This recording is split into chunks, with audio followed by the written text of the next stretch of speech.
இந்த திவாலி சீரீஸில் இன்றைக்கி நம்ம பார்க்க போகிற ஸ்வீட் பாம்பே ஹல்வா.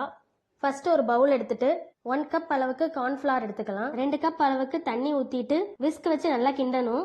ஒரு பேன் எடுத்து அடுப்பில் வச்சுட்டு 1 கப் சுகர், 2 டம்ளர் தண்ணி ஊற்றிட்டு நல்லா கொதிக்க விடணும். கொதிக்கவும் கரைச்சி வச்சிருக்கிற கார்ன்ஃப்ளவர் மாவை ஆட் பண்ணிட்டு நல்லா கிண்டணும். நல்லா ஓரளவுக்கு ஹல்வா பதம் வரவும் ஃபுட் கலர் கொஞ்சம் ஆட் பண்ணணும்.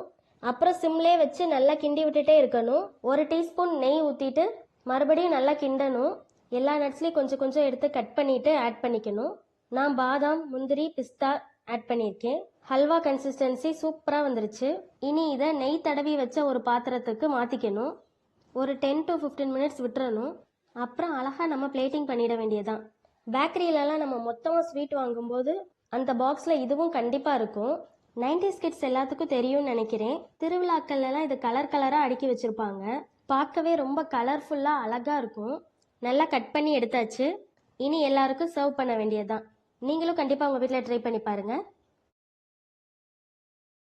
இந்த திவாலி சீரீஸில் பொட்டுக்கடலையை வச்சு ரொம்பவே ஈஸியான ஸ்வீட் 10 நிமிஷத்தில் எப்படி செய்கிறதுன்னு வாங்க பார்க்கலாம்.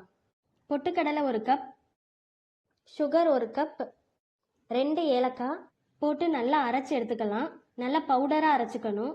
அப்புறம் ஒரு பேன் எடுத்து 3 ஸ்பூன் நெய் சேர்த்து அரைச்சி வச்சிருக்கிற அந்த பவுடரை சேர்த்துட்டு நல்லா வதக்கணும். அடுப்பை சிம்லே வச்சு நல்லா வதக்கணும். ஒரு 3 மினிட்ஸ் நல்லா வதக்கிட்டு இந்த கன்சிஸ்டன்சி வந்துடும்.